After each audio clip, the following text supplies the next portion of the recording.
friends, I'm Pulkita and I'll discuss chapter 12, Surprise, of the book The Psychology of Money by Morgan Housel. Housel talks about why using history as an unaccessible guide to the future could be dangerous. Things never have happened before happens all the time. So a trap many investor falls into is what I call historians as prophets fallacy. So, an over-reliance on past data as a signal to future conditions in a field where innovations and change, they are the lifeblood of the progress. So, you cannot rely on past data in that case, right? This could work if investing was a hard science.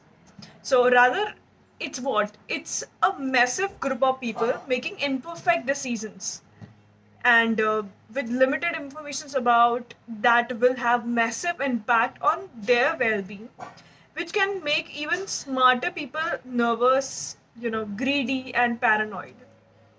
So that is what science investing is. Risk of relying too heavily on investment history as a guide to what's going to happen next. What are the risks? You will likely to miss the outlier event that moved the needle the most. Unprecedented event will keep happening forever, you know that. Their unprecedented nature means we won't be prepared for them, which is a part of what makes them so impactful. This is true for both scary events like recession and wars and great events like innovation. The problem is that we often use events like these to guide our views of the worst or best case scenarios when thinking about future investment returns. So the forecasters who assume the worst or best events of the past will try to match them with the events of future, and accidentally assuming that the history of unprecedented events doesn't apply to the future. The correct lesson to learn from surprises is that the world is surprising. Not that we should use past surprises as a guide to the future boundaries. We should use past surprises as an admission that we have no idea what might happen in future.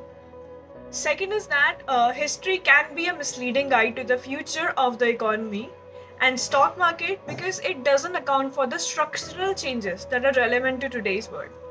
To show how these historic changes would affect investing decisions, let's consider the book The Intelligent Investor by Benjamin Graham, which many believe to be one of the greatest investing books of all the time.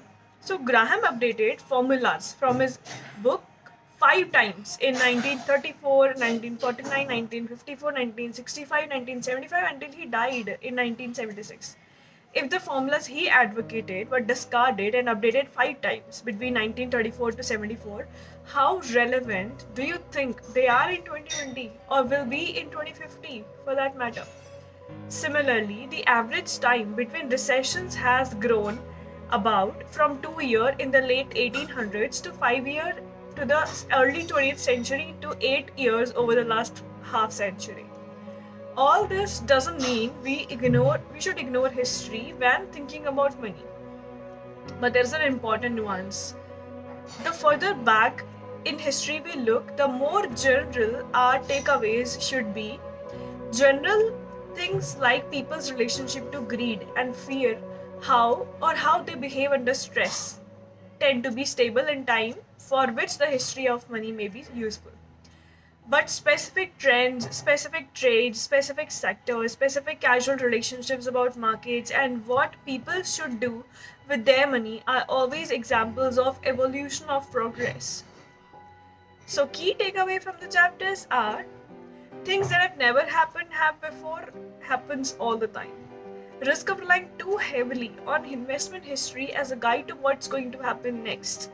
You will likely to miss the outlier events that move the needle the most, and history is a misleading guide to the future of the economy and the stock market because it doesn't account for the structural changes that are relevant to today's world. We come to the end of this chapter. Thank you.